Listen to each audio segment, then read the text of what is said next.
considerando que o mercado norte-americano é o maior mercado de capitais no mundo, as normas da SEC se tornam agora uma referência para mercados de capitais mundiais? Muito bem.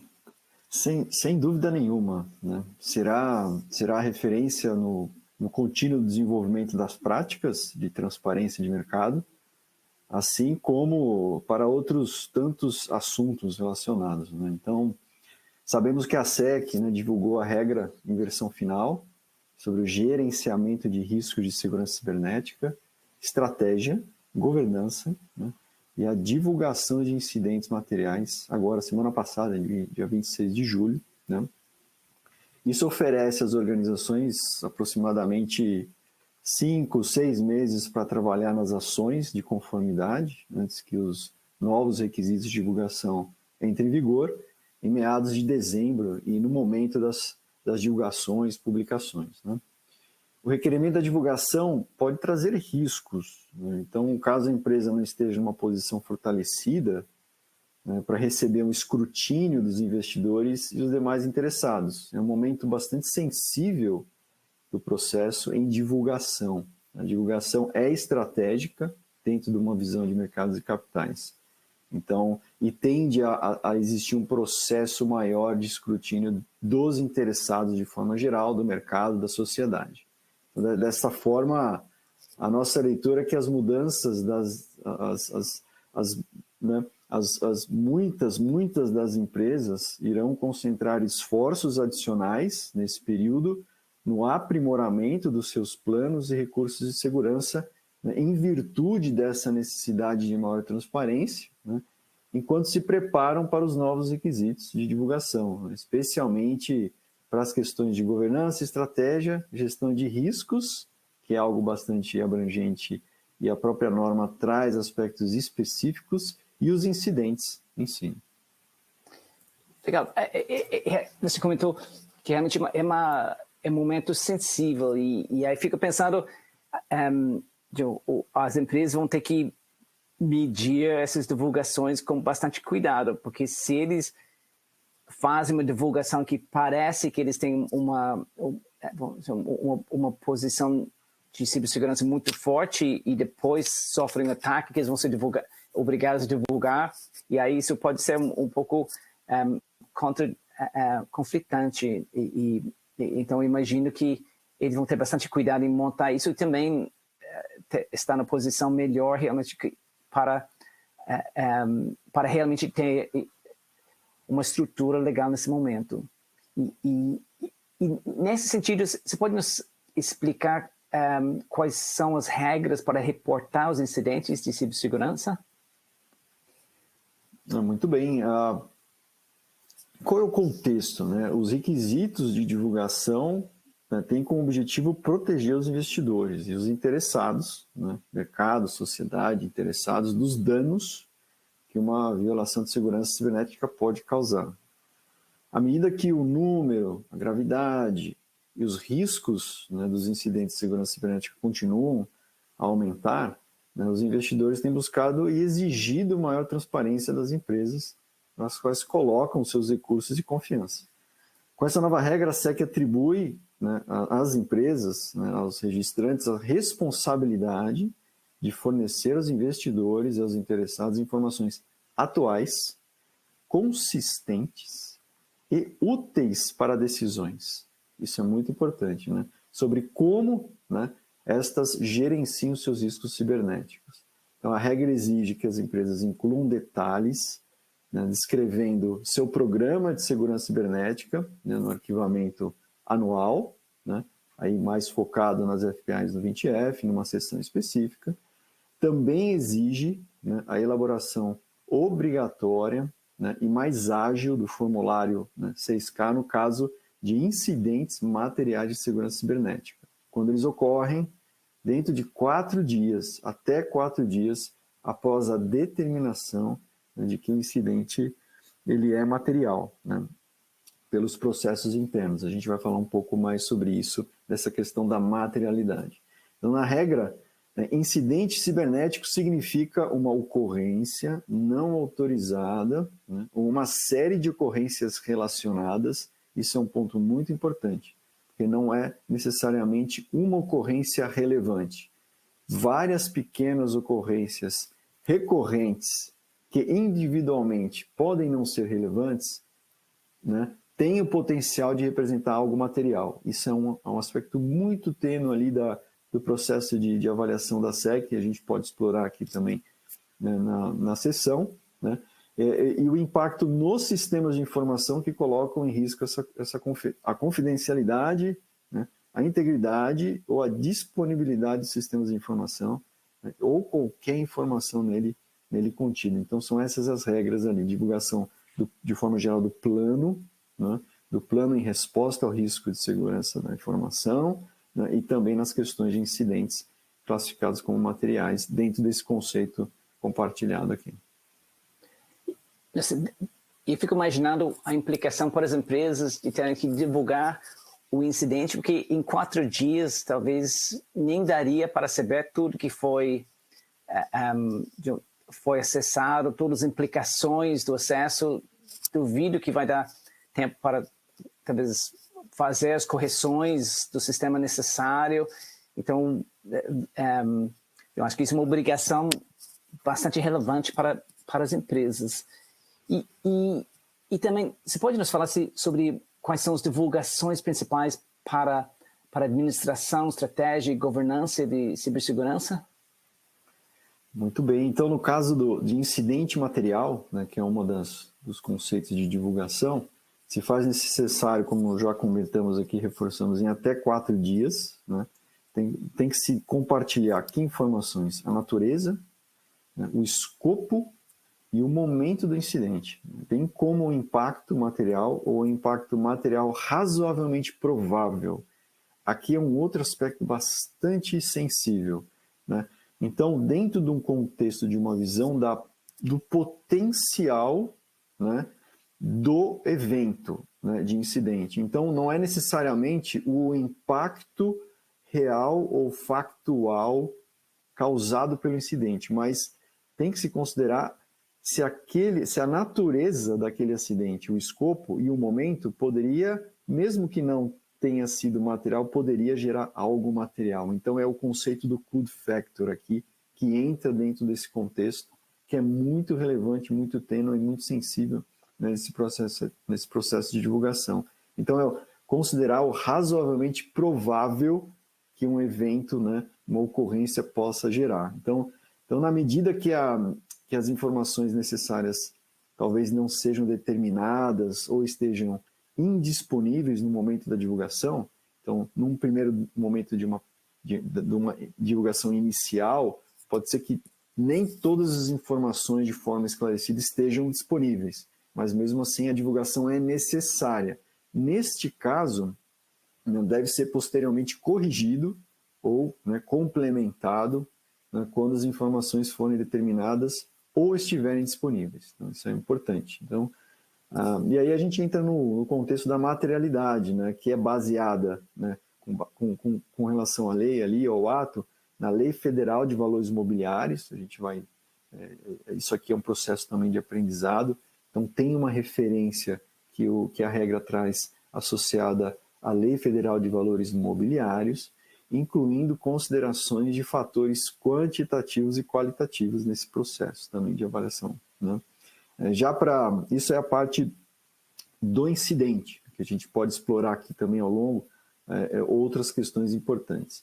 Já para a divulgação sobre o programa de segurança cibernética, né, as empresas deverão fornecer detalhes sobre alguns aspectos específicos que a regra determina. Então, são o detalhamento, o maior detalhamento dos processos da empresa, se houver, né, para avaliar, identificar, gerenciar riscos materiais e ameaças de segurança, né, incluindo se a segurança cibernética faz parte do programa de gerenciamento de riscos estruturado, né, da empresa, e se ela envolve, né, consultores, auditores ou outros terceiros, né, nessa avaliação. Isso aqui é um contexto importante, né? Como é que a companhia tem conforto de que o seu programa está implementado, está sendo executado de forma adequada. Então, a própria regra que coloca a importância, né, de uma certa forma, o envolvimento de consultores externos, auditores e outros terceiros, né, de forma independente nesse processo, né, e também quais são os processos da companhia para supervisionar e identificar riscos em terceiros, né? Cada vez mais, né, isso é uma tendência natural, as companhias vêm adotando parceiros de tecnologia. E esses parceiros são outras empresas e geralmente outras infraestruturas. E isso pode trazer trazem riscos específicos de segurança da informação, né, nesse contexto. Outro aspecto de divulgação do programa é se e como quaisquer riscos e ameaças à segurança afetam significativamente ou provavelmente afetarão significativamente a estratégia de negócio. Isso aqui, então, requer bastante cuidado, né, no processo de construção dessa divulgação, né, e também impacta em outros resultados, né, das operações ou a condição até financeira da companhia, né.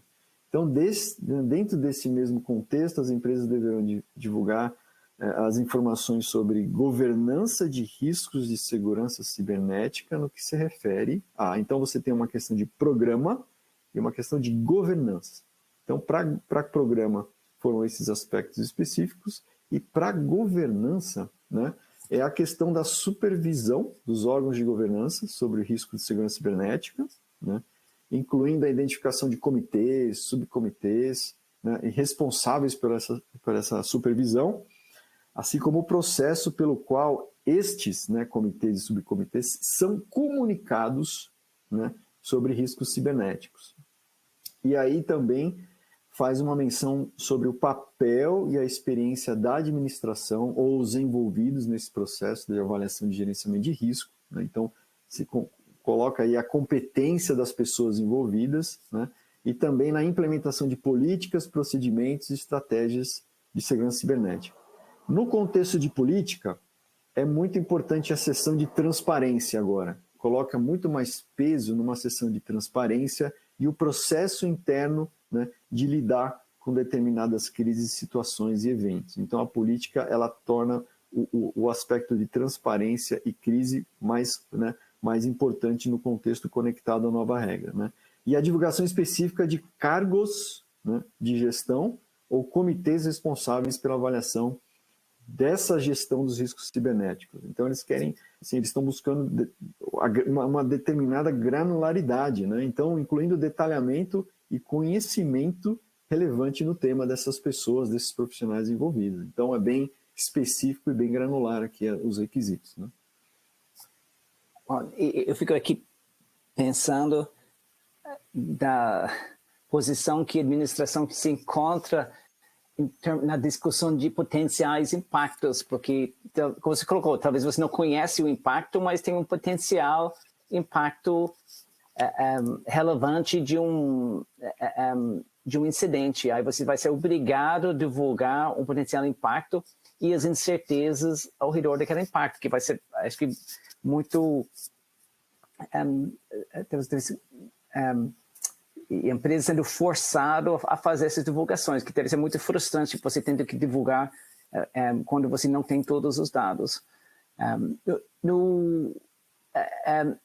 Agora, um outro item que eu estou curioso é o que você avalia que seriam as informações críticas para os investidores em termos de diferenciar a qualidade de cibersegurança das empresas? Porque, em tese, todas as empresas são obrigadas a fazer uma série de divulgações sobre seus planos de cibersegurança. E onde que você acha que os investidores vão buscar diferenciar a qualidade de cibersegurança das empresas?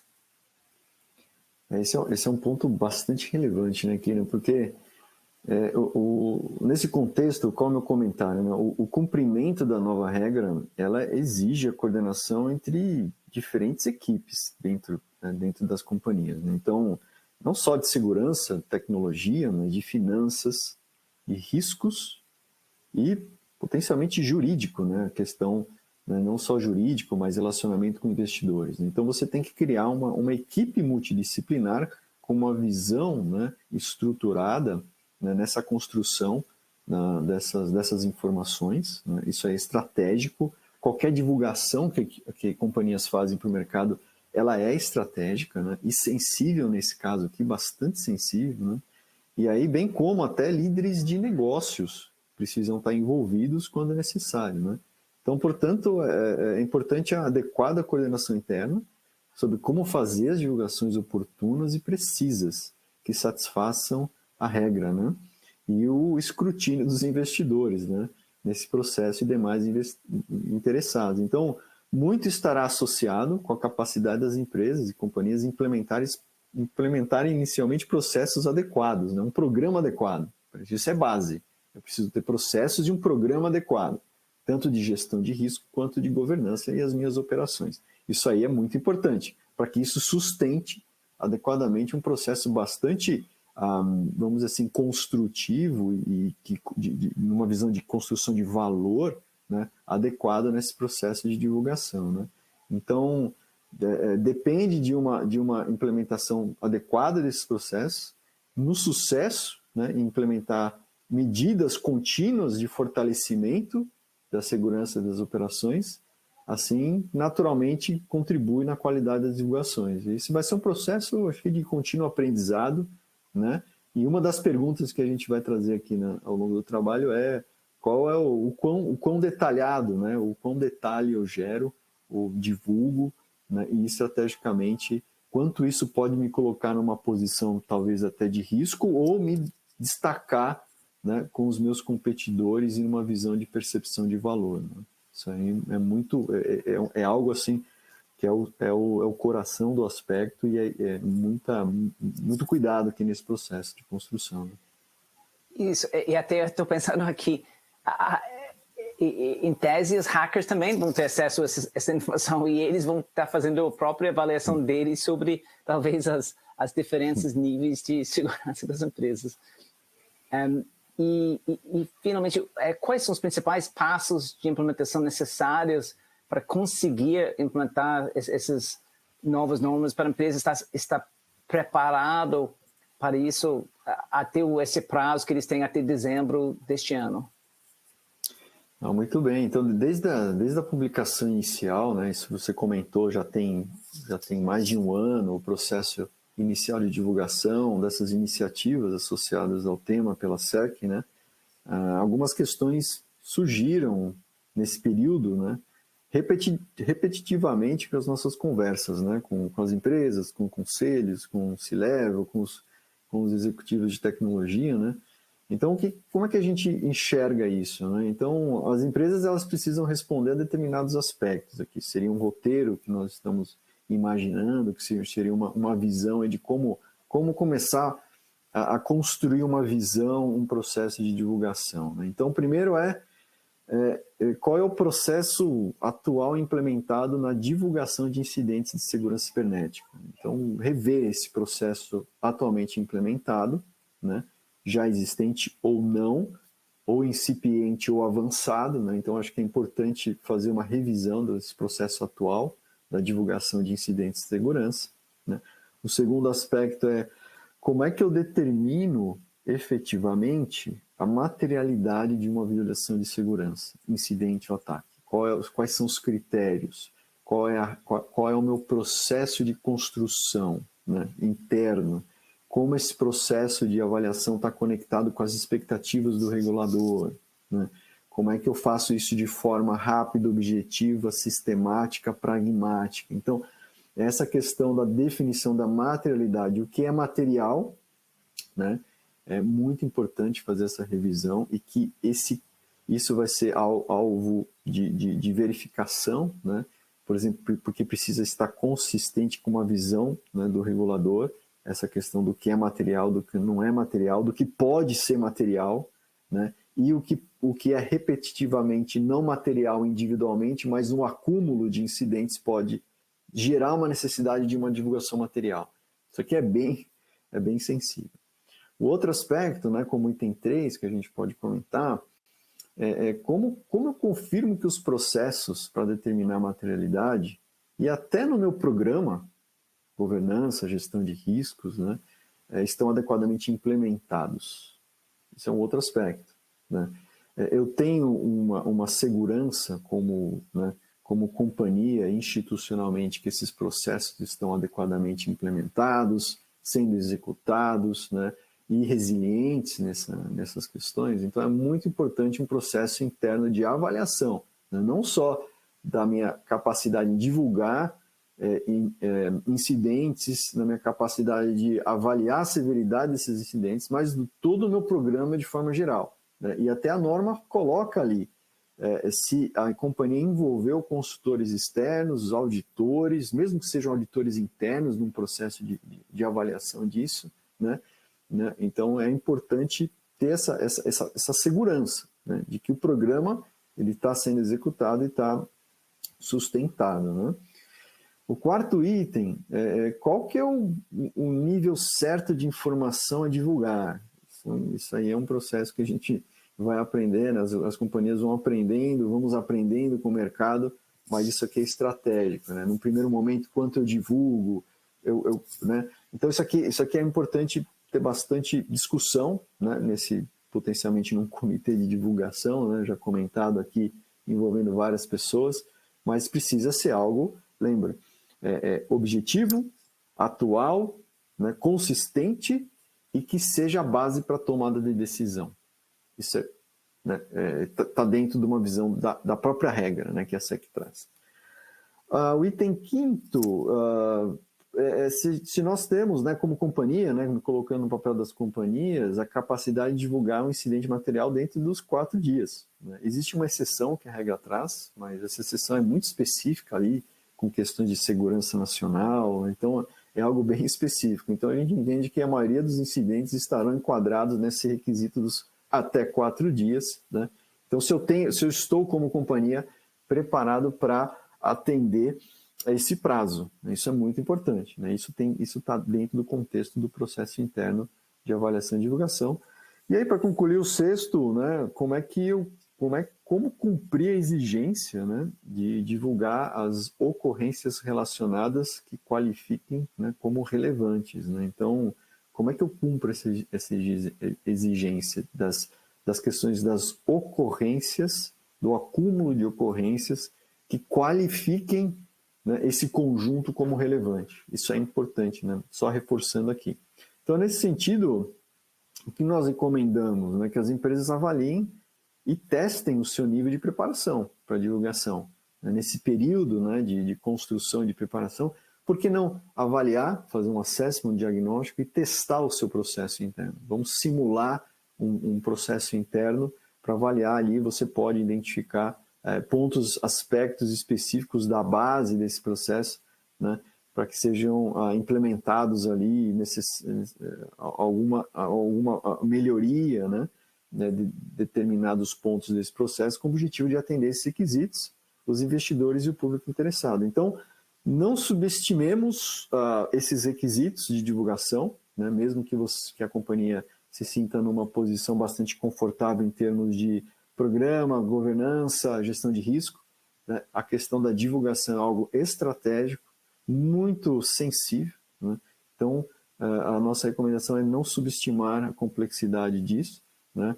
E começar desde já a construir uma visão, né, e avaliação e comunicação interna, né, e também com os órgãos de governança todo esse processo. Né? Muito obrigado pela oportunidade de compartilhar aqui essas informações com todos.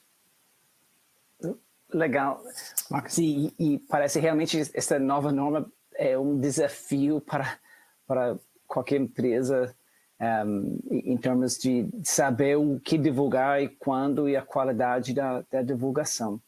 Acho que com isso, acho que nós temos, acho que a Bibiana e Cristiane vão passar aqui para uma apresentação e talvez eu já vou aproveitar, fazer uma provocação aqui para Cristiane, para saber.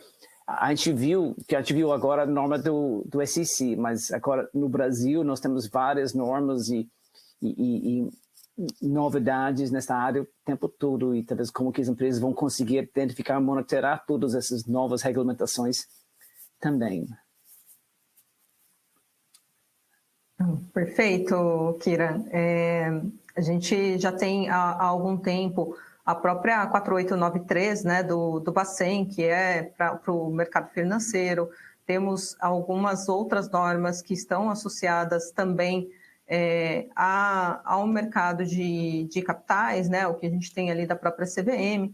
Então, é importante, sim, a gente captar quais são as necessidades numa estrutura ali de governança, né, dessas informações ou dessas coletas de necessidades, requisitos dessas normas, e trabalharmos numa estrutura muito mais perene, né, para que a gente consiga responder com tranquilidade e dar respostas rápidas, mais conscientes ao mercado. Tá? Então, eu entraria aí mais nessa estrutura, tá, Kira? Legal.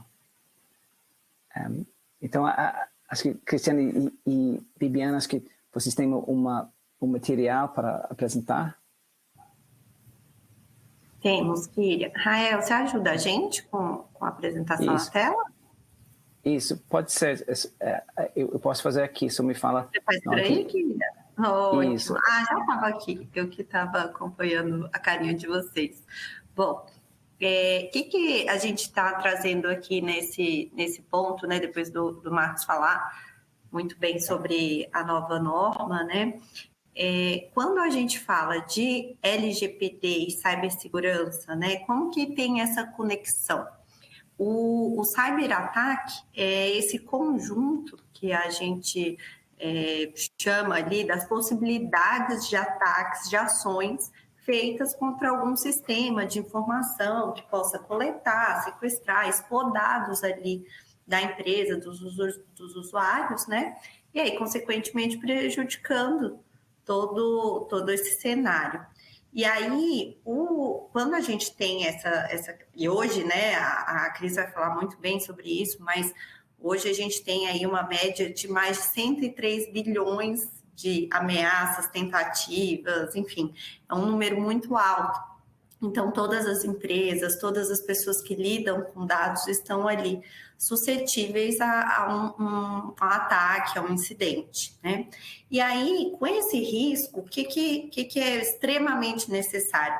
A cibersegurança. Então, qual que é a ideia? Desenvolver um programa, uma forma de proteção, né, desses sistemas de informação, que se chama, né, cibersegurança. E aí, a segurança cibernética, ela vai ser trabalhada em níveis, desde a segurança de redes sociais, sites, e, enfim, né, todo um arcabouço. E aí vem, onde que entra a questão da LGPD nisso tudo? O ponto, assim, essencial eu tenho, né, o que é o chamado de cyberataque, eu vou combater com a segurança, e o que tem a ver a LGPD? Mas até antes de passar e falar um pouquinho sobre isso, Cris, você quer falar sobre essa questão também da cyberresiliência, né, junto nessa perspectiva?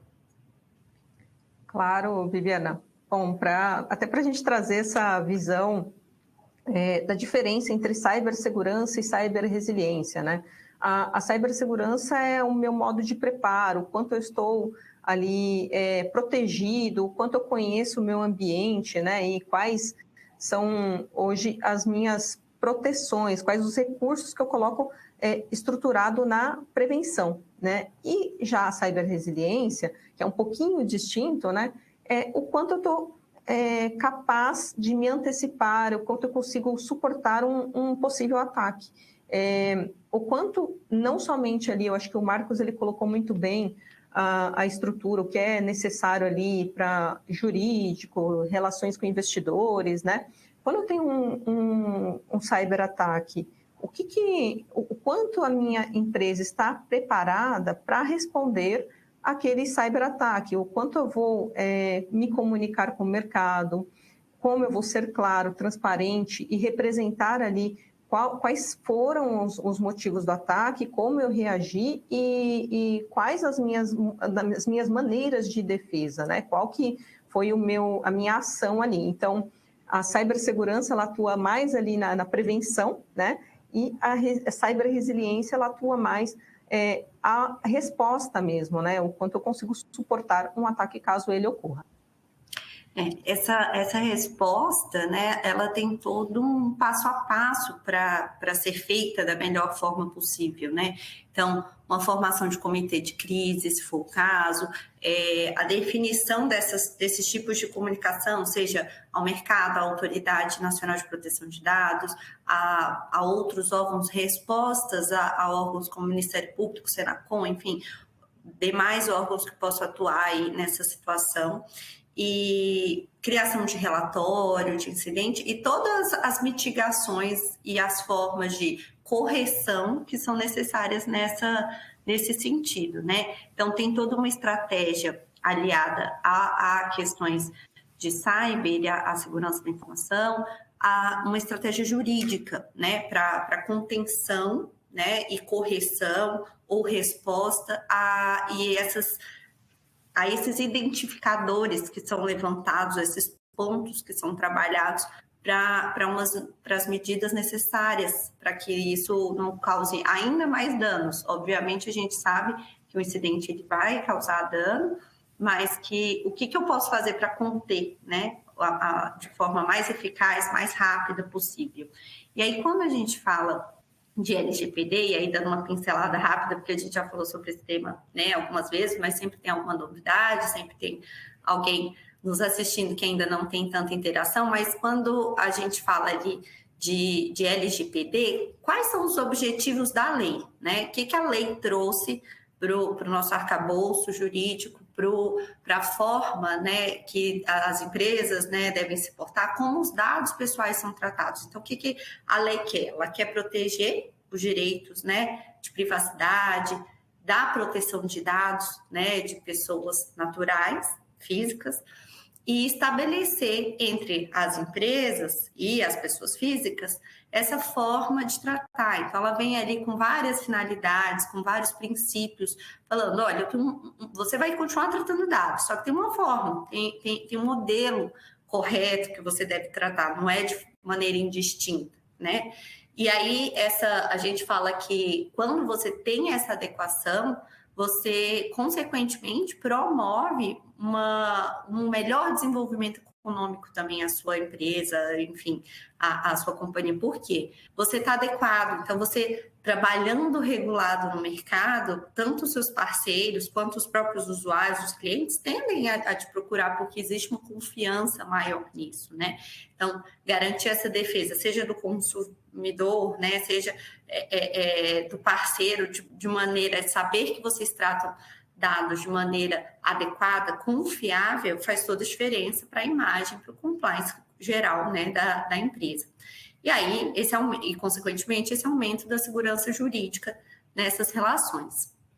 Quando a gente fala dessa conexão, como que eu faço essa conexão da LGPD, né, da lei com as questões relacionadas à cibersegurança, aos ataques, né? Então, enquanto a cibersegurança busca essa proteção dos sistemas para que não haja ataques, incidentes, a outra, né, no caso a lei, ela visa proteger os dados pessoais, né, das pessoas. Então, por que elas precisam andar juntas, né? Por que a gente fala isso? Empresas não adequadas, em caso de vazamento, elas ficam expostas, além, né, de questões, obviamente, reputacionais, elas ficam expostas a altas multas. Então, seja, multas da Autoridade Nacional de Proteção de Dados, de até 50 milhões, sem falar de outros órgãos, né? Como eu comentei há pouco, o Ministério Público, Procon, Senacom, enfim, tem vários outros órgãos. E a gente até coloca aqui na tela uma questão relacionada ao Facebook, que foi recente, né? É uma rede que teve um vazamento de dados pessoais em decorrência de um cyberataque, e com isso o judiciário indicou, né, uma multa de 20 milhões né? É um valor altíssimo, além da exposição e da imagem que a gente vê da própria empresa, né? E com isso, essa conexão, né? Então, os danos para as empresas, que consequentemente podem gerar danos para os clientes também, afasta o bom funcionamento, o bom andamento no mercado de uma empresa. Então, medidas preventivas de controle, tanto para segurança de dados quanto para adequação à legislação, elas são importantes. Então, essa cultura da cibersegurança, da proteção de dados, de privacidade, difundir essa prática na empresa é essencial.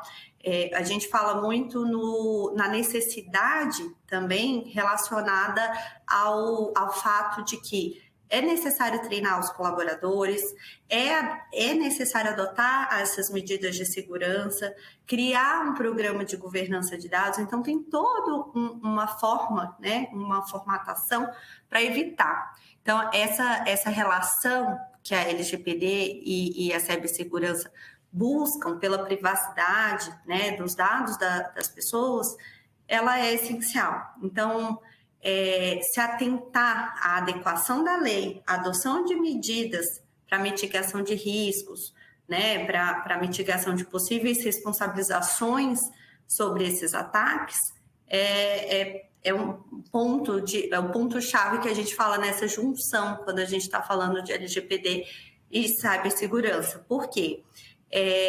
A facilitação, ou de repente, parecer que você não buscou nenhuma medida de adequação, ou parecer que você pôde facilitar de alguma forma esse ataque, isso é prejudicial, né? Não deixa de ser. Então, a gente tem no artigo 6º da lei bem clara a relação de, olha, quando eu tiver uma atividade de tratamento de dados, veja, não é que você não possa tratar dado, você vai tratar dado. E quando você tiver essa atividade, você vai observar a boa-fé e outros princípios. Então, quais deles, pensando aqui na cibersegurança? O próprio princípio da prevenção, da segurança, da proteção. Então, visando esses princípios, né, tem a adoção dessas medidas de prevenir a ocorrência, né, de danos em virtude de algum tratamento de dados, a necessidade de preservação dessa confiança dos usuários. E aí agora a gente teve uma primeira sanção, falando aqui até das novidades, a gente teve uma primeira sanção da NPD, né, que foi com base na LGPD. A gente tem várias já sendo usadas no Judiciário, PROCON, Ministério Público, enfim, mas a NPD lançou agora a primeira sanção, que é muito controversa, porque ela foi contra uma microempresa. Isso teve uma controvérsia no sentido de eu posso ter questões diferenciais quando eu falo de microempresa ou não. Eu tenho que estar ali, para muita gente acender o sinal de alerta. Olha, microempresas, vocês têm que estar adequadas como todas, seja grande, pequena. Mas, ao mesmo tempo, vem um sinal de alerta no sentido de NPD, tem um errinho ali de cálculo, às vezes, tem uma questão relacionada a essa microempresa, no sentido que ela está constituída, de repente ela não estaria ali na frente como se fosse uma pessoa física. Então, tem toda uma discussão dentro dessa primeira sessão, mas o que a gente precisa entender vai haver sanção, seja da NPD, seja do Judiciário, de onde quer que seja, pela falta, né, de adoção das melhores práticas. E aí, pensando, né, nesses pontos de quais seriam esses principais riscos que as empresas estão expostas, né? Então, esse não cumprimento das obrigações estabelecidas pela lei, ela vem naquilo, né, que a gente está falando aqui há alguns minutos já, né? Ela pode causar, né, e com certeza causa danos reputacionais, custos não previstos, você não está orçando ali de repente, né? Então é melhor você orçar uma adequação prévia, uma forma prévia de contenção, né, tentativa de contenção com medidas adequadas, do que só correr atrás do prejuízo. É claro, havendo prejuízo, você vai ter que correr, vai ter que ajustar, né, não tem como fugir disso, mas pensando a tentativa de você colocar dentro de um plano elaborado, né, de governança de dados de maneira geral, ou até mesmo, né, dessas questões relacionadas a um projeto todo de adequação completo, né, que previna em todas as esferas qualquer tipo qualquer tipo não, mas havendo incidentes, você esteja adequado, né? Você fala, tá, houve esse incidente, mas eu fiz de tudo, né? Eu segui todos os princípios da lei, eu trato os dados de maneira adequada, os dados que porventura tenham sido ali vazados, né? Que tenha ocorrido alguma coisa, os usuários sabiam que eu tratava, então tinha ali uma transparência. Então tem toda essa questão relacionada ao que você... Tá, o que eu faço quando eu tenho uma situação? Então, antes, agir com transparência, ter ali as políticas devidas, ter o armazenamento devido dos dados, e aí, por fim, assim, nessa toada mais jurídica, a gente traz como é esse apoio jurídico em incidentes cibernéticos, né? Então, houve um incidente, como que o jurídico vem para apoiar? No início da minha fala até comentei, né, desse passo a passo, né, dessa possibilidade de formação de um comitê, da estratégia jurídica para contenção e identificação ali do ofensor, de qualquer coisa nesse sentido, mas tem itens muito necessários, que é uma estratégia, né? Então, a gente precisa definir essa estratégia. Então, quais vão ser as medidas judiciais ou extrajudiciais que são necessárias durante essas investigações do incidente, né? Então, a forma... Eu preciso de quebra de sigilo, eu preciso de mais informações cadastrais, né? Para me defender enquanto empresa, enquanto atacado, né? A análise jurídica também desses dados que foram levantados, a gente fala desses dados filtrados, né? Para que sejam apontados os riscos e os danos, onde que a empresa está mais vulnerável, os planos, né, para essa mitigação que vem ali desde as orientações relacionadas à NPD, de que ela tenha até então o momento, né? A gente tem algumas definições, não muitas, mas a gente já tem algumas definições e posicionamentos da NPD, mas também da jurisprudência como todo do nosso país. A comunicação desse incidente, seja para titular ou para qualquer outro órgão, né? Como que ela vai ser devida? Então, existe esse apoio jurídico tanto para a formação daquela comunicação e até mesmo para a escolha dela, né? Apoio na escolha.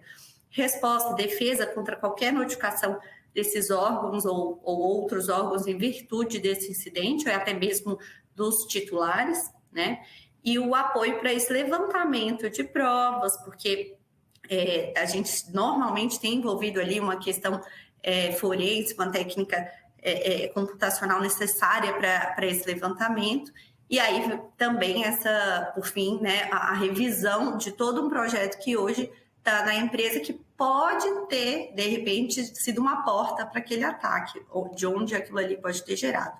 Então, assim, é um assunto muito vasto, totalmente interligado, né? Então, quando a gente fala de adequações jurídicas à lei, adequações à parte de proteção de dados, privacidade, segurança da informação, a cibersegurança, a prevenção, são assuntos totalmente interligados que a gente precisa estar atento e sempre que possível, né, o quanto mais adequados, mais em compliance, né, e isso esbarra em outros vários temas.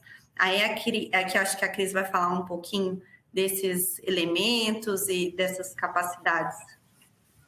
Isso, e eu quero também talvez aproveitar e pensando em todo esse arcabouço regulatório, talvez perguntar para a Cris sobre também talvez as tendências.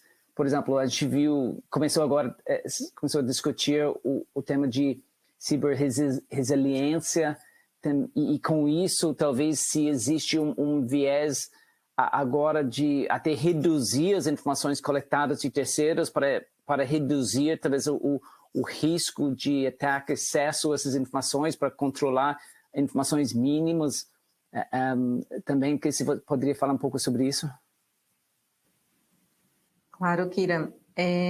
Eu tinha preparado aqui, eu acho que fazendo um pouco de referência até o ponto que o Marcos mencionou antes, sobre as questões regulatórias da SEC, né, as normas que a gente tem aqui associadas, tanto seja Bacen, SUSEP, né, ou as demais que a gente tem aqui, trazendo uma visão de utilização ali do terceiro dentro da minha infraestrutura, né? O que esse terceiro hoje acessa, o que ele utiliza dentro da minha rede ali, né? O que ele possui de conexões com a minha infraestrutura. Eu tenho até um slide aqui, deixa eu separar aqui, Rael, que é até para te responder de uma forma mais clara, tá? Hoje eu tenho uma relação muito forte desses terceiros, que sejam ali fornecedores, empresas que estão afiliadas, algum parceiro de relacionamento, até consultores que a gente tem que atuam dentro da organização, ou parceiros de negócios mesmo, né, que estão ali com acessos específicos. A gente tem uma interdependência e uma conexão muito grande entre as demais áreas da organização. Quando eu faço a contratação, eu decido por uma contratação de um terceiro, eu tenho que avaliar ali quais são os objetos de segurança que esse terceiro possui, quais os acessos que eu vou conceder para ele, qual que é o catálogo de serviços, né, o que ele vai prestar de serviços para a minha organização. Então, mediante essa estrutura, qual que é o nível de risco que esse terceiro traz para a minha organização quando eu decido assinar o contrato ali com ele, né? Ou até mesmo ali mais com a Viviana, né? Quais são as cláusulas que eu tenho que ter dentro do meu contrato que me protejam para que eu não tenha um impacto relevante aqui dentro da minha organização, caso aquele terceiro seja atacado, né? Caso ele sofra um ataque. Então, até fazendo um paralelo com todas essas frentes aqui, Kira, a gente tem diversos riscos que a gente precisa captar, coletar, compreender e colocar ali dentro de uma estrutura de entender qual que é o apetite a risco referente à contratação de um determinado terceiro. Tá? Eu não sei se eu te respondi da melhor forma aqui possível.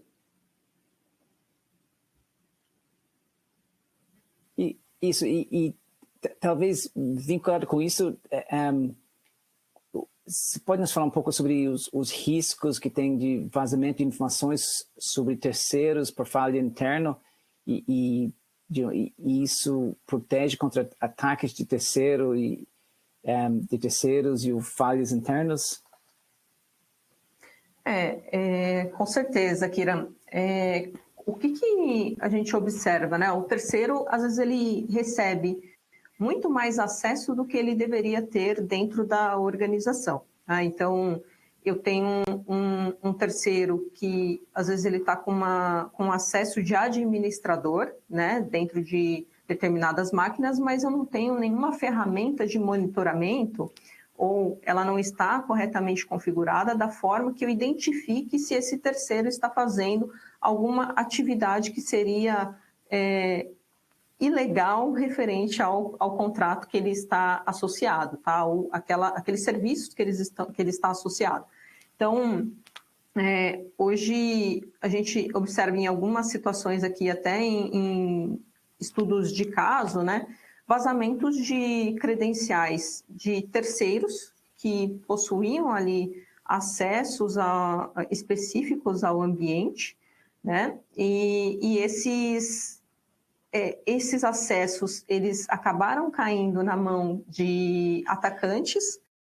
Os atacantes conseguiram acessar o ambiente de determinado cliente de maneira que a gente coloca ali legítima, né? Porque ele utilizou uma credencial legítima, mas porque esse terceiro ele não tomou os cuidados necessários e eu também, como organização ali, né? Como se eu fosse a organização, eu também concedi acesso demais sem eu fazer esse tipo de avaliação. Então, isso acaba ocorrendo de uma maneira linear, né? Porque eu tenho a responsabilização tanto da empresa que faz essa concessão de acessos, a empresa que faz como que eu diria, eu não limito e eu não monitoro. E eu acabo criando ali um efeito bomba, né? Porque eu dou todo o acesso e eu não estou validando ali o que está acontecendo ou o que está sendo realizado por aquele terceiro, tá, Kira? Legal. Bom, acho que, continuando aqui, até se eu puder permanecer nessa estrutura para a gente falar sobre terceiros, né? Ou como que a gente consegue aqui em uma visão mais abrangente, né? Trazer uma abordagem que a gente chama de Zero Trust, tá, Kira? O que seria esse Zero Trust para terceiros, parceiros e prestadores de serviço? Eu entender ali qual que é o escopo de trabalho daquele terceiro, o que ele vai representar dentro da minha estrutura organizacional, qual que é o nível de responsabilidade que ele tem dentro da minha estrutura. E hoje, qual que é a minha visibilidade desses meus parceiros críticos? Por exemplo, se eu for pegar... hoje a AWS é um parceiro crítico de negócio para muitas empresas, né? Se qualquer provedor de cloud, que seja Google Cloud ou que seja o Azure, a gente tem, assim, uma estrutura crítica ali desse parceiro. Qual que é o nível de risco que eu tenho associado a esse terceiro? Ou a um terceiro que está ali no meu dia a dia, que trabalha na mesa, às vezes, ali, até do lado de uma estrutura de tecnologia ou segurança da informação, né? Então, ter essa avaliação das atividades que esses terceiros fazem, as responsabilizações que eles têm, responsabilidades também que eles têm, e todo o papel necessário para essa estrutura, o que a gente precisa avaliar nesse componente de avaliação do Zero Trust? Quais são as identidades, quais são os ativos que esse terceiro vai acessar, qual é a rede que esse terceiro vai acessar, os sistemas que ele está acessando ali no momento, ou que ele pode estar fazendo uma manutenção, né? Ou os servidores ali que estão associados a esses sistemas críticos, por exemplo, e quais são, por fim, os dados, né? Porque hoje eu posso ter ali terceiros que tratam dados da minha empresa, dados inclusive de clientes, né? Em que eu talvez não medi se ele conseguiria exportar esses dados ou levar esses dados para fora, sem que eu tivesse a verdadeira noção ali do que ele colocou para fora ou que ele trouxe aqui para dentro de casa, tá? Então, a ideia da abordagem de Zero Trust é a gente fazer essa avaliação desses componentes, né? E a gente criar ali um programa de aprimoramento de segurança baseado nessa visão de identidades, ativos, redes, sistemas e dados que são acessados por esses terceiros. Nesse ponto, eu queria te provocar que muitas vezes a gente fica falando de política de cibersegurança e tem que ter política para seguir toda essa estrutura. E na sua visão, o que é mais importante, tipo, a política ou a cultura interna nas empresas? Olha, a política ela é importante, né? Precisa estar claro para toda a organização, porque hoje a segurança ela não é somente um domínio ali específico de tecnologia, mas sim é um domínio de todos. Todos devem responder ali pela segurança da organização. Então, até mesmo a sua credencial é a sua responsabilidade. Todos os seus acessos, o que você faz dentro do computador, mesmo que você não seja de uma área de segurança ou de tecnologia, é de responsabilidade sua, né? A política, ela tem que ser a base, né? Mas a mudança cultural, o aculturamento ali da organização, ele acaba sendo um pouco mais importante porque eu preciso ter indicadores que me mostrem se aquela política está sendo cumprida ou não. E como que eu consigo avaliar isso, né? Eu avalio isso através da minha estrutura de preparação. Então, o quanto os meus colaboradores ou o quanto a minha organização está preparada ou entende sobre cibersegurança. Eu tenho, sim, essa conexão e essa necessidade da cultura, porque se a empresa ela não tem uma maturidade cultural relacionada à cibersegurança, não adianta ter a melhor política do mundo, né? Eu ter isso formatado se os demais não estão aplicando essa política no dia a dia.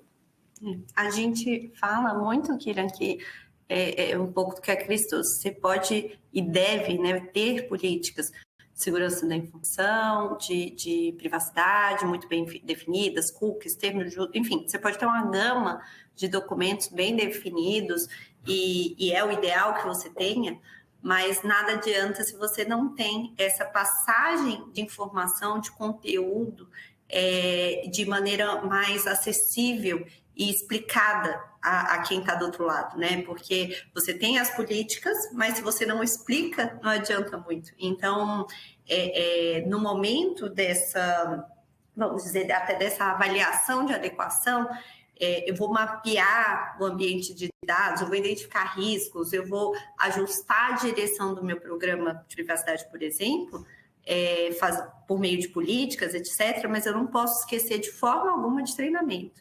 Esse aculturamento que a Cris comentou, ele é extremamente necessário nessas diversas áreas, né? E aí você não ter prestadores de serviço bem treinados, não adianta às vezes você ter ali mas você fala, até para fim de accountability, né? Você fala, não, mas eu estava com a política bem escrita, ok, mas se o funcionário tinha ciência, se você tem uma prova, uma evidência que o seu funcionário, de repente, tinha uma ciência daquela política, né?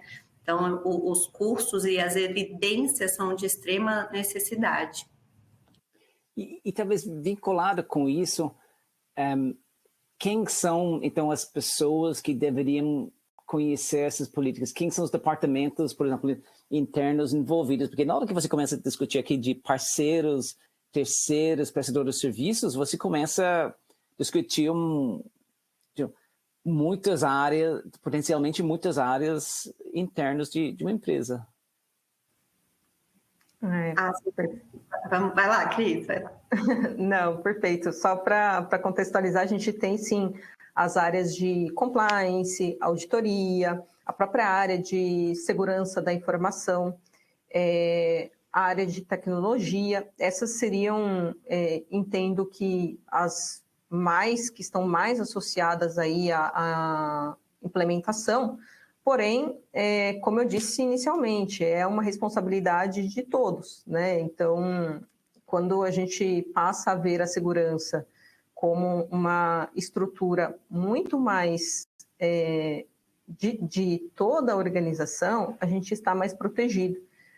Se eu faço individualizações ali, somente quem cuida desse tema aqui especificamente é segurança, então eu não sou obrigado a fazer nada, né? Se eu estou com essa visão e com esse mindset, a gente começa a ter ali discrepâncias e problemas, inclusive, relacionados a ataques cibernéticos, vazamento de informações e demais itens que estão relacionados aí. Pode falar, Bibiana, desculpa. Não, perfeito, é isso mesmo, Cris. Eu ia comentar exatamente isso, a integração e o conhecimento das áreas, né? Essas são as principais áreas. O jurídico a gente sempre envolve, até seja para apoio, mas também existem treinamentos específicos. E aí, falando aqui um pouco, não só de questões de cibersegurança, mas falando um pouquinho também da questão de privacidade, proteção de dados, uma coisa que a gente recomenda muito, você pode ter treinamentos gerais, obviamente, para toda empresa, mas essa separação por grupos, por conta das necessidades de aplicação e das ferramentas e do trabalho que cada um desenvolva, pode ser mais eficaz. Então, você, de repente, fazer um treinamento para o DPO, um treinamento para os executivos, os diretores, né? Um treinamento para os gerentes que estão ali frente às tomadas de decisão no dia a dia, um treinamento relacionado à área, como a Cris citou, né, só de TI, de segurança da informação, enfim, treinamentos setoriais também são muito importantes, né, até mesmo porque não adianta muito eu falar de contratos para o pessoal de TI. É interessante que eles saibam, mas, né, você tem temas diferentes para serem abordados e a empresa como um todo pensando em questões setoriais, é interessante que ela seja treinada nas diferentes formas, seja quem está ali frente ao cliente, quem vai ser o tomador de decisão, quem está ali na contenção ou no apoio e na prevenção a ataques e incidentes, né? E talvez você poderia fazer mais uma pergunta. Esses processos e boas práticas, existe um tempo para chegar na maturidade? Porque se isso depende de divulgação de cultura da empresa, existe um tempo para chegar na maturação de boas práticas e com isso, quais são os elementos chaves para ter essas boas práticas, até para você acompanhar e saber onde você está no processo de maturidade? Claro, Kilian. A maturidade ela vai se elevando à medida que eu vou fazendo um acompanhamento, né? Então, eu passo ali sempre, a gente tem os 3 pilares que a gente sempre comenta muito, que uma boa maturidade ela está associada a processos, pessoas e tecnologia.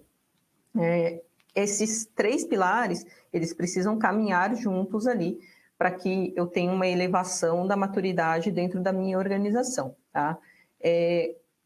Como que eu consigo localizar ou como que eu consigo aumentar o meu nível de maturidade, né? Primeiro, eu preciso saber onde eu estou, né? Então, qual que é a minha maturidade atual em segurança cibernética? Então, idealmente, eu preciso fazer uma avaliação, né, dessa minha estrutura atual, criar uma visão de gaps, quais são os meus gaps, quais os principais riscos da minha operação e criar uma visão de roadmap que seja alcançável e atingível, né, que seja possível com que eu execute, tá? Sim, sempre nessas três derivadas frentes, então, processo, pessoas e tecnologia. Às vezes, numa avaliação de maturidade, a gente consegue enxergar ali que eu não tenho uma determinada ferramenta, né? Então, eu precisaria ter ali uma estrutura de monitoração muito mais robusta, né? Então, quanto tempo isso demora para ser executado? Talvez ali até para processo de configuração e treinamento das pessoas, a gente tem ali um processo de 1 ano, 1 ano e meio, dependendo da organização, né? Então, o quanto eu conheço o meu ambiente vai variar e vai ajudar nisso. Então, todo esse processo de maturidade, ele envolve também o conhecimento e eu saber quais são os meus ativos organizacionais, quem são as minhas melhores pessoas para suportar esse meu roadmap ou essa minha necessidade futura e quais são as tecnologias que eu preciso implementar aqui, derivadas ali para mudanças dos meus processos e adequação das minhas pessoas àquela execução. Até colocando em linha sobre os principais desafios, né? O que a gente tem observado e notado nos últimos tempos, tá, Kira? A gente tem notado que, às vezes, a credencial... esses são os principais desafios que a gente tem aqui no mundo de cibersegurança, tá? A gente pensou aqui algumas coisas. Credenciais, elas são fracas e elas são facilmente comprometidas, elas são facilmente vazadas, né? E às vezes eu não tenho um duplo fator de autenticação para que eu acesse sistemas críticos da organização e que estão expostos à internet, né? Porque quando esse sistema está exposto ou quando um site está exposto, a minha camada de ataque ela é muito mais visível ao atacante, né? Então, importante sempre a gente ter ali um múltiplo fator de autenticação para trazer um pouco mais de segurança, essa visão das senhas, né? Utilização de senha forte, principalmente para administradores, né? Isso é um item importante, utilização de cofre de senha também. E a gente sempre fala o monitoramento. Então, eu conheço o meu ambiente, eu sei quais são as minhas fragilidades, portanto, eu preciso monitorá-las, para que caso eu tenha algum ponto fora da curva, eu já vou ter um alerta ali que vai me identificar que pode ser que tenha alguma coisa estranha acontecendo. Tá? Pode falar, Kira. Eu estava pensando em termos de... Porque aqui tem muitas práticas e dentro desses procedimentos, eles são todos aplicáveis, por exemplo, para manutenção de um bom sistema de segurança? Sim, com certeza, Kira.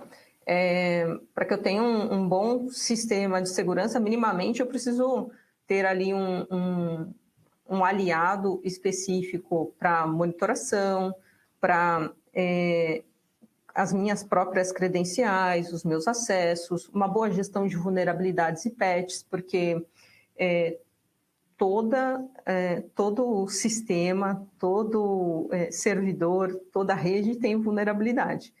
E eu preciso entender ali como que eu trato essas vulnerabilidades sem que eu traga também um problema de disponibilidade ali de utilização. Tá? Então, aqui a gente tem a visão de correções, situações específicas relacionadas à aplicação de patches, que elas também têm que estar associadas à visão do meu risco, né? Então, hoje, vou colocar até um exemplo para ficar bem ilustrado. Pode ser que eu tenha dentro do meu parque tecnológico uma vulnerabilidade de flash, né? E aí eu preciso despender um custo grande, né? um valor grande para que eu consiga fazer toda a aplicação de correções no meu parque. A minha liderança conhece que eu tenho esse risco e sabe que ele vai ter que fazer esse investimento específico, porque isso pode gerar uma possível exploração dessa vulnerabilidade e eu ser atacado, né? Então, a gente tem ali algumas situações específicas que estão associadas a credenciais, gestão de vulnerabilidades, treinamento e conscientização, detecção e resposta, que estão associadas à minha visão de risco cibernético também.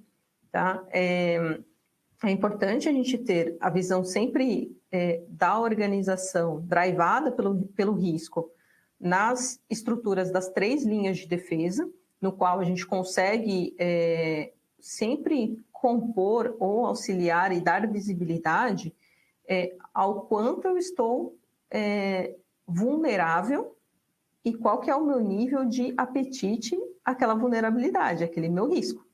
Tá? Então, eu traria ali que nós temos grandes desafios, nós temos algumas soluções, todas elas se permeiam ali em uma estrutura de roadmap para um aumento de maturidade da organização, mas eu também tenho que dar subsídios para que a minha liderança conheça quais são esses desafios, quais são esses riscos, e a gente consiga responder todas as regulações que são necessárias que sejam respondidas.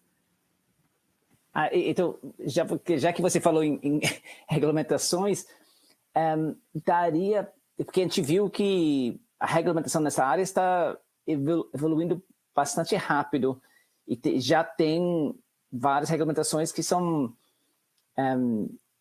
desafios para as empresas e daria para prever as alterações futuras nesta parte de regulamentação sobre cibersegurança? Sim, quando a gente tem esse indicativo já da própria SEC, né, em que teremos ali uma estrutura, uma mudança em que eu quero trazer mais transparência, visibilidade acerca do risco cibernético, da governança das organizações relacionadas à cibersegurança, eu consigo trazer, sim, um paralelo que isso provavelmente vai se refletir aqui no nosso mercado brasileiro, tá? Eu tenho alguns temas que os reguladores, eles sempre vão, talvez, focar, né? Então, a gente pode perceber isso na própria SEC, né? A responsabilização da alta administração. Então, hoje a alta administração ela vai ser responsável por fazer toda a associação ali dentro dos formulários para que dê mais clareza para o investidor. Então, tudo relacionado à própria cibersegurança. E até a gente captando um pouco de informações até do último World Economic Forum, a gente observa que os CEOs eles não têm total conforto, né, para falar sobre cibersegurança. Então, como que a gente consegue traçar esse paralelo de responsabilidade, sendo que eu não tenho total conhecimento? Então, vai partir aqui também dos próprios CISOs, né, os líderes ali de segurança da informação, que eles tragam todo o suporte para os CEOs para que eles consigam absorver essas responsabilidades. Então, trazer um pouco mais de treinamento, um pouco mais de conscientização, para que a abordagem deles seja mais clara e eles consigam, sim, fazer depois, no final de cada um dos anos, a assinatura daqueles formulários que são necessários, sem ter dúvidas do que eles estão fazendo, tá?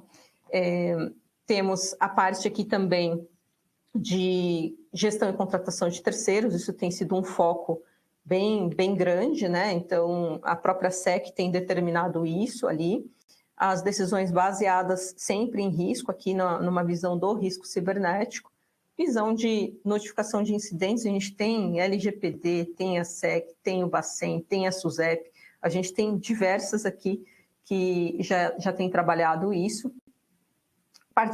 Partiremos para uma visão talvez um pouco mais de resiliência, o quanto eu estou pronto para responder caso um incidente ocorra, né? E qual que é o nível de compartilhamento dessas informações ou desses dados, tá, Kira? Então, a gente tem na perspectiva que os reguladores eles devem focar sempre aí nos próximos anos nessas áreas aqui.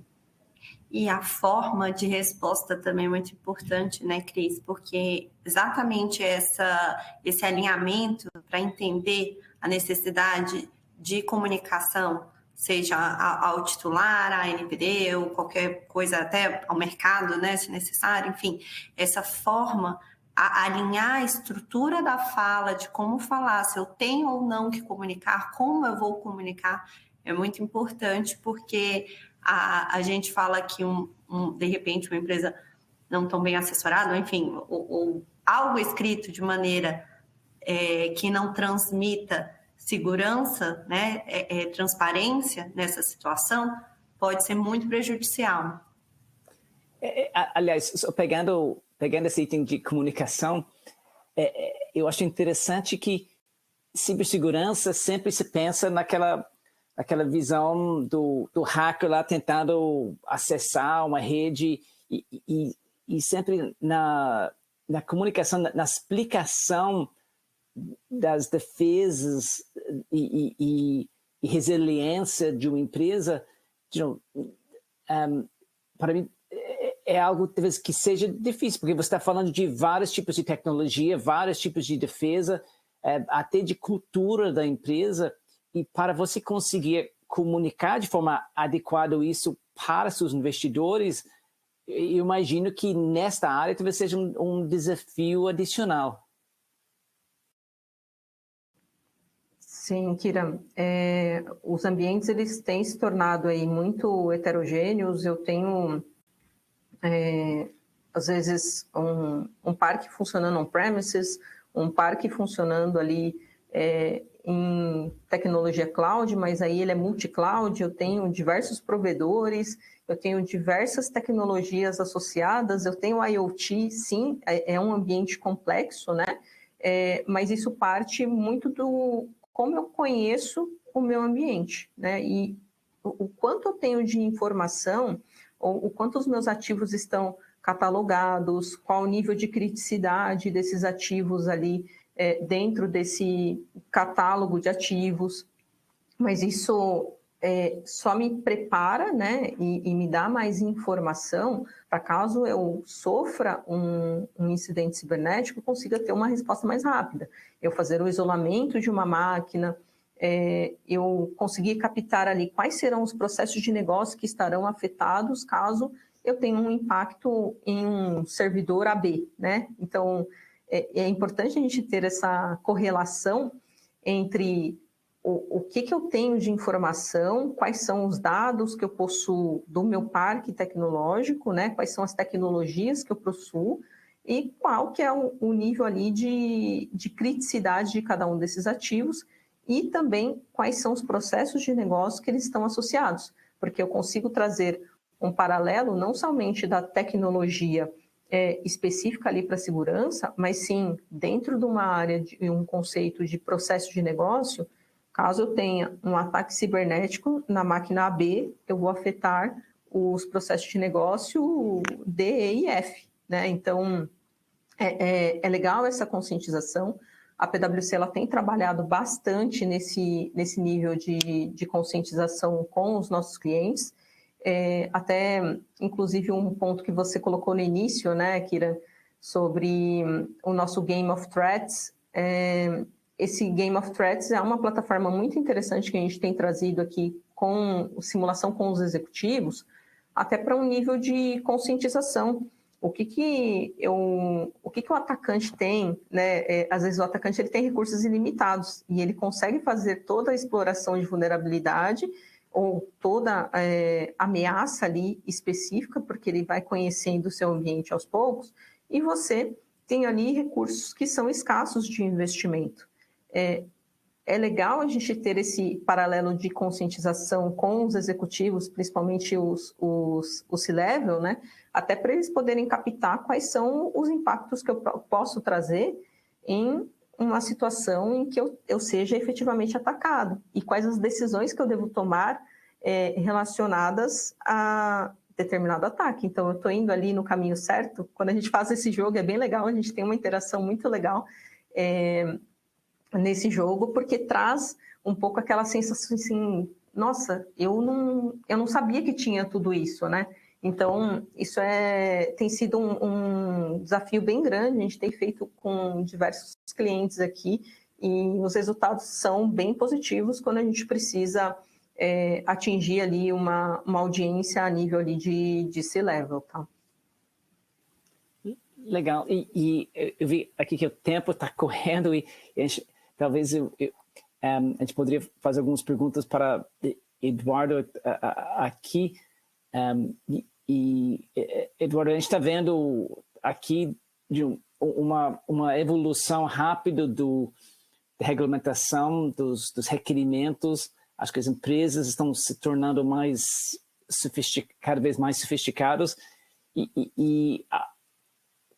mas a gente poderia esperar que esses ataques cibernéticos continuem a aumentar, que a gente tem visto nos últimos anos, ou existe uma expectativa de redução no futuro? O que a gente poderia esperar neste mundo dos ataques de cibersegurança e dentro desse ambiente de cuidado, de aumento de cuidado das empresas de cibersegurança?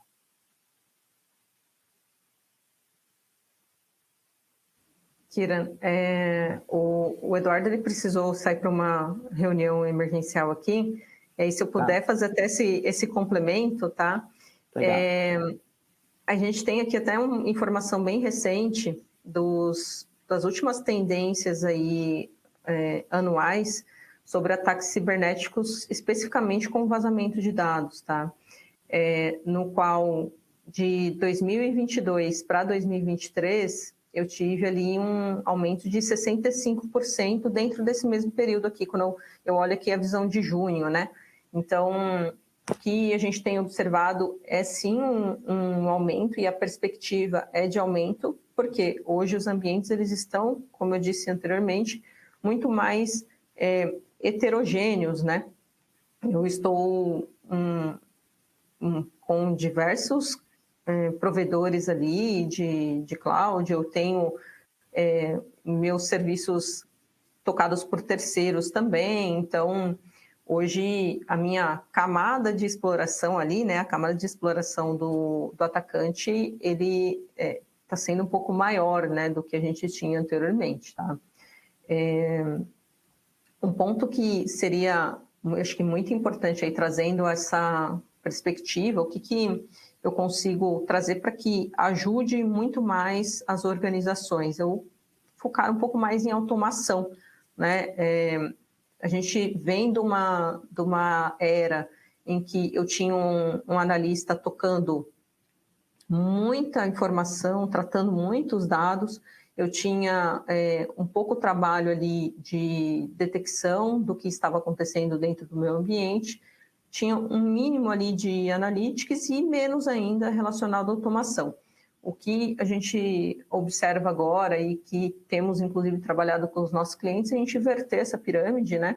Nós trabalharmos muito mais na visão de automação, termos muito mais visão de analytics também, tratar, depois que eu faço toda essa filtragem, eu já tenho todo o resultado ali dos processos de automação relacionados aos incidentes ou os alertas que são gerados dentro do ambiente, eu tenho mais detecção, né? Eu vou trabalhar mais de forma um pouco mais inteligente dentro daqueles incidentes que são realmente relevantes para a minha operação.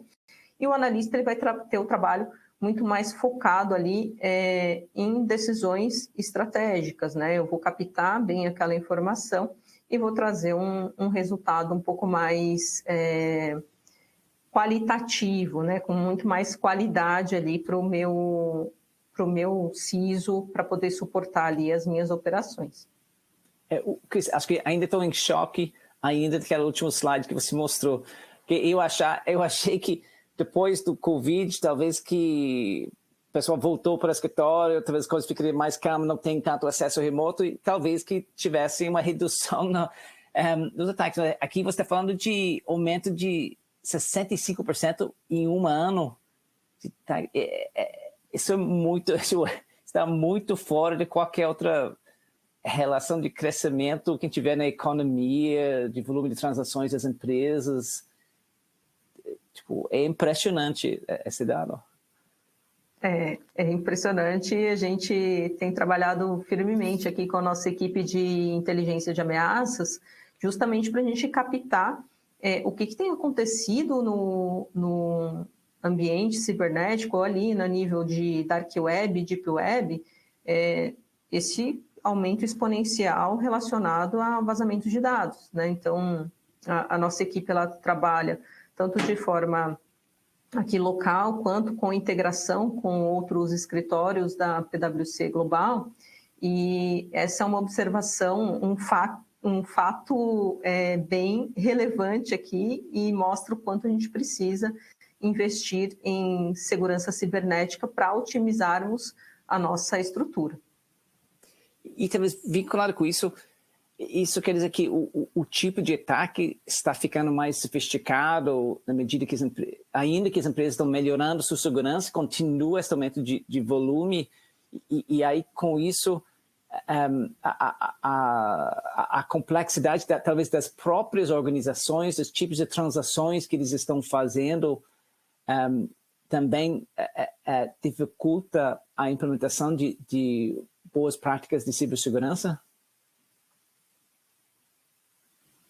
A gente tem de todos os níveis, tá, Kira? A gente tem ataques, sim, mais sofisticados, que eles estão mais direcionados ali para o objetivo específico de um atacante, ou qual que o atacante ele já está monitorando aquela rede ou aquela determinada organização há tempos, né? E ele faz ataques que são direcionados para aquela organização. Porém, a gente também tem ataques que são ataques mais simples ainda. A gente observa ainda ataques simples, que são, às vezes, ataque de negação de serviço distribuído. é um ataque bem antigo, já dos anos 90, mas que tem ainda causado indisponibilidade nas empresas. Não estão relacionados a vazamento de dados, claro, mas causa ali uma certa indisponibilidade de um site corporativo, por exemplo, porque eu quero, às vezes, colocar o atacante ele quer colocar uma cortina de fumaça para ele começar um outro ataque. Então, ele desvia a atenção da empresa ali, da área de tecnologia e segurança, para esse ataque DDoS, mas enquanto ele está de outra maneira ali fazendo uma atuação dentro do ambiente e às vezes ali colocando já diretamente um malware dentro daquela rede. Então, temos as duas frentes aqui, tá, Kira? Nossa.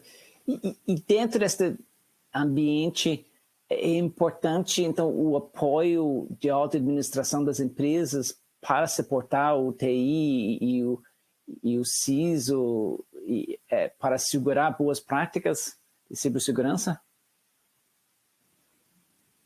Hoje tem papel fundamental, mas também cabe ao próprio CISO e ao próprio CIO que deem informações que sejam informações estratégicas acerca do ambiente, né? O quanto eu estou desprotegido, quais são os meus riscos que estão mais inerentes ali, estão latentes dentro da minha infraestrutura, e dar subsídios para que os CEOs tomem as decisões corretas, né, de investimento e de relação específica ali com aquele ambiente tecnológico. Então, sim, é extremamente importante a gente ter a participação do CEO dentro dessa estrutura, né, ou trazendo ali os investimentos necessários, que sejam de tempo ou financeiros, para que a gente consiga investir aqui numa melhor qualidade e redução ali, mitigação desses riscos. Legal. E neste aspecto, a gente falou de maturidade das práticas de cibersegurança. Você pode comentar sobre o nível de maturidade que você está vendo nas empresas e se essa e também se existe um risco no Brasil diferenciado dos outros países no mundo?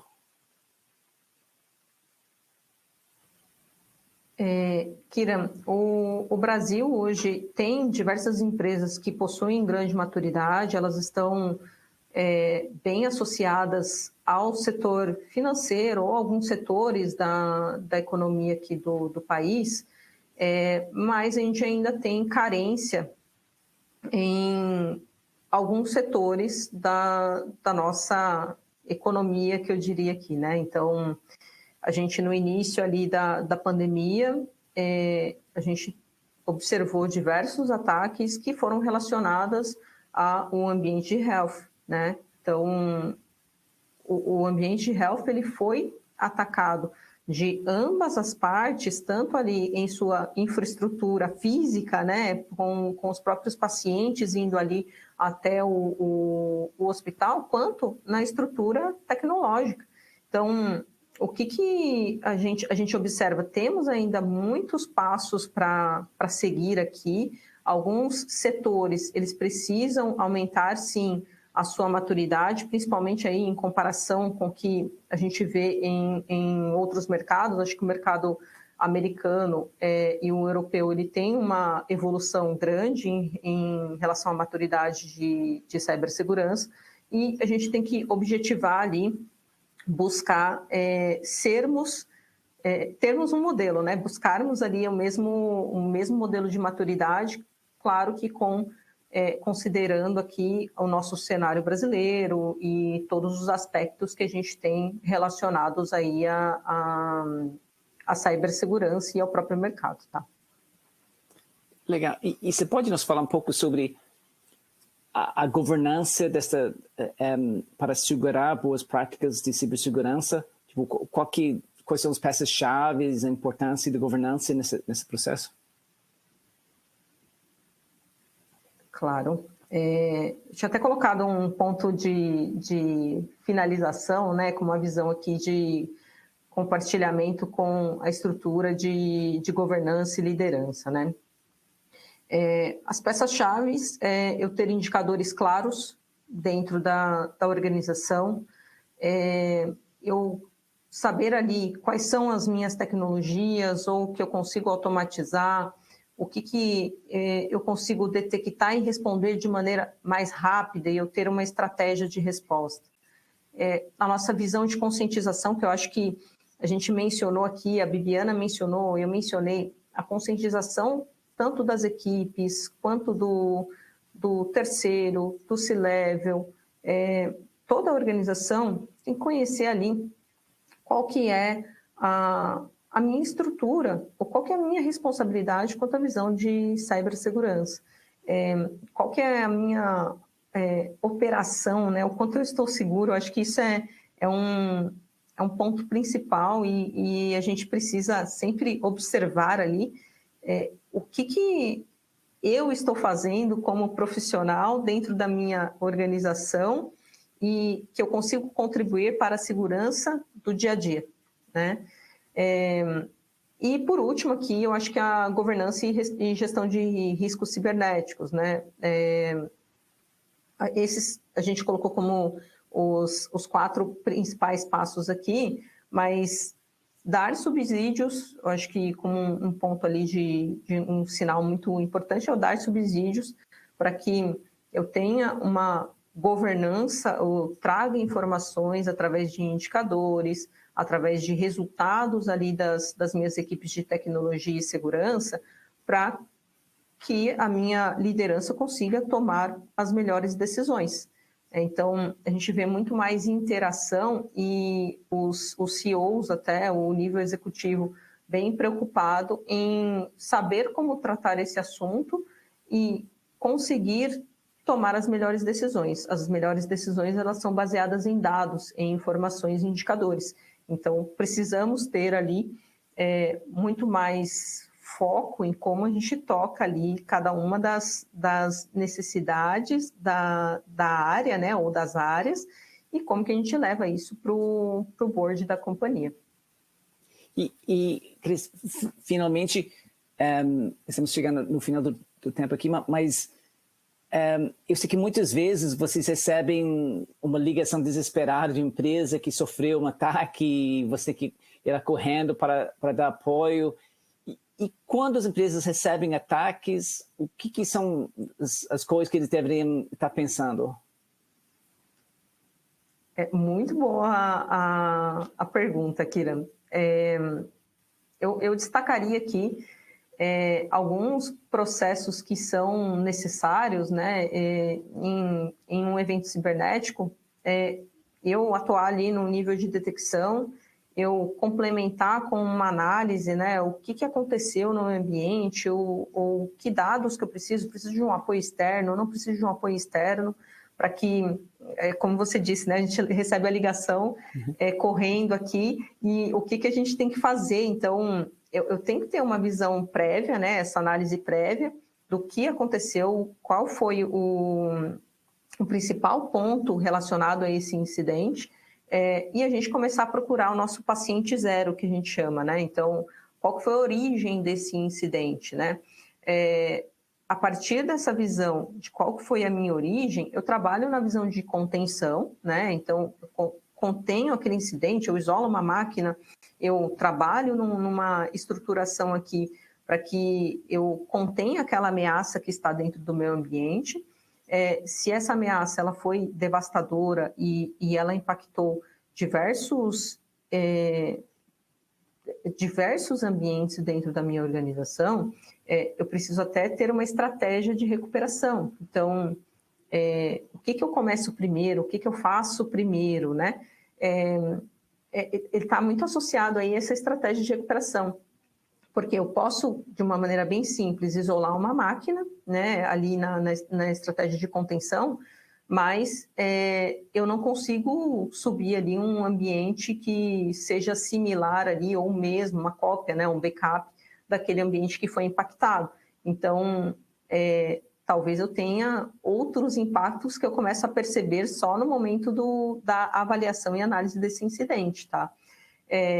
Quando eu atuo nessa visão de recuperação desse meu ambiente, eu coleto todas as informações necessárias, começo a subir cada um dos itens e, por fim, eu vou numa visão ali, que aí a gente chama aqui de lições aprendidas, né?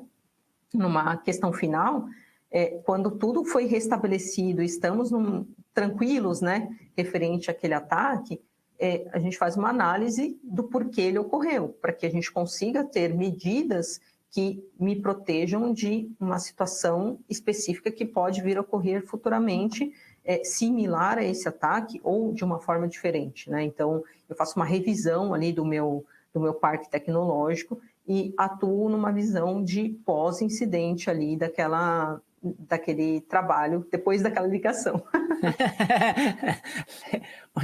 Muito legal. E já estamos aqui quase esgotando o tempo. Você tem algum comentário final sobre esse tema? Sim, eu acho que a gente trata aqui para auxiliar todos os nossos líderes, né? Os nossos CEOs ou as nossas equipes, que a segurança ela é compartilhada, né? Ela não é uma disciplina única e independente ali da área de segurança da informação ou da área de tecnologia. A mensagem é que nós precisamos trabalhar sempre na elevação dessa maturidade das empresas. A PwC pode colaborar sempre com isso, né? A gente tem uma equipe altamente capacitada para esse trabalho e os CEOs eles precisam conhecer ali os riscos daquele ambiente. Com a avaliação desses riscos, com os indicadores corretos e com a informação correta, né, ele consegue tomar a melhor decisão. Então, a gente trabalhar na estrutura do risco cibernético dentro da organização, medir isso de uma forma que seja mais tangível, né, eu não falar ali de quantidade de vulnerabilidades dentro do ambiente, porque às vezes isso parece muito distante para um líder. É legal a gente trazer, sim, a conexão de qual que é o meu risco cibernético. O risco cibernético pode ser um vazamento de dados. Então, isso é mais tangível, né? A gente consegue falar, eu tenho 300 vulnerabilidades no meu ambiente. Mas o que significa isso? é o que a gente geralmente ouve, né? Significa que você pode ter um vazamento de dados, ou significa que você pode ter uma indisponibilidade dos seus serviços, né? Trazer essa linguagem que seja de uma forma mais simples de ser compreendida e esses indicadores que suportem ali as tomadas de decisão. Então, o que a gente gostaria de colocar aqui como mensagem final é focarmos sempre no aumento, elevação da nossa maturidade, visão de indicadores, riscos cibernéticos claros e efetivos para serem avaliados para a tomada de decisão correta.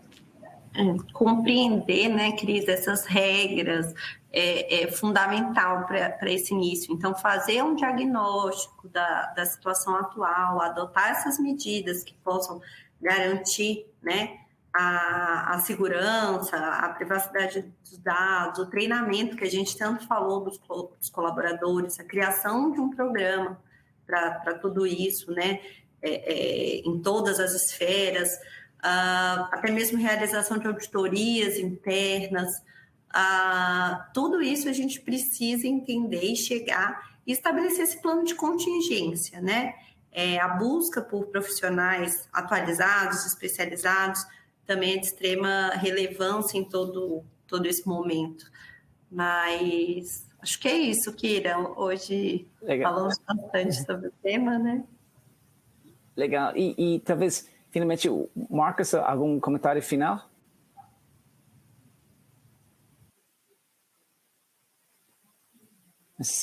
Marcos, talvez, não sei se ele está ainda conosco, mas de qualquer forma, acho que já estamos aqui no final do tempo e agora a parte mais importante da nossa webcast, onde Rael vai nos falar quem levou o chocolate.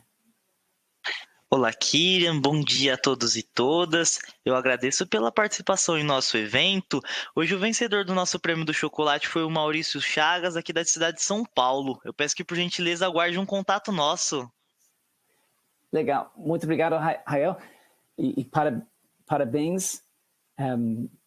Agora, a gente teve várias perguntas aqui, e aqui tem os e-mails dos nossos panelistas, então se quiser pode entrar diretamente em contato.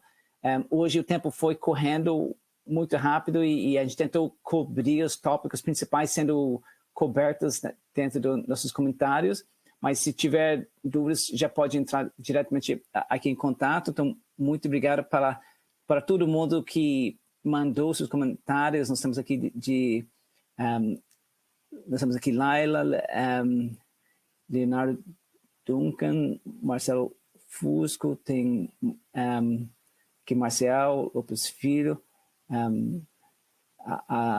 tem vários aqui de Laila, Letícia, Pereira, nós temos aqui de Marcelo Mendes, Camila Soares, Denise Fernandes, Thais Sabag, tem aqui de Denise Fernandes, de Tiago Oliveira, Camila Soares, Marcelo Chegas, Eliana Rocha e Martina Crescendos Cocuru, e vários outros, Daniel Rosa e Silva. A gente agradece os comentários e aí, de novo, você pode entrar diretamente em contato com nossos panelistas para, se a gente não conseguiu cobrir adequadamente suas dúvidas. E também, finalmente, só para avisar que na semana que vem, às 9 horas, vamos falar sobre os desafios e estratégias para destravar valor nas empresas. Então, na semana que vem, vamos falar sobre isso. Eu não sei se talvez, Marcos, se você estiver aí para algum comentário final. Não, muito obrigado. Estamos sempre à disposição, compartilhar esses desafios. E é isso, vamos continuar seguindo, aprendendo, construindo essa questão da confiança, né? E uma visão construtiva do valor. Né? Então, um tema super sensível e possamos envolver as pessoas e os profissionais aí necessários. Então, conte conosco, estou sempre à disposição para contatos, esclarecimentos. Muito obrigado mais uma vez. Legal. E aí, como a gente falou no início, não temos mais a necessidade da prova no final. Então, ainda para aquelas pessoas que querem registrar o treinamento para fins do CRC, não precisa mais fazer a prova. Já a participação por 1h30 das 2 horas de apresentação já te dá direito ao nosso certificado automático e também de registrar o treinamento para fins do CRC. A gente agradece a participação de todo mundo e aí na semana que vem vamos falar sobre destravamento de valor, a forma de assegurar a liquidez nas empresas e como tornar ativos mais líquidos e as opções que são disponíveis nesse sentido. Então, com isso, eu agradeço a participação de todas e todos e até semana que vem no mesmo horário. Muito obrigado.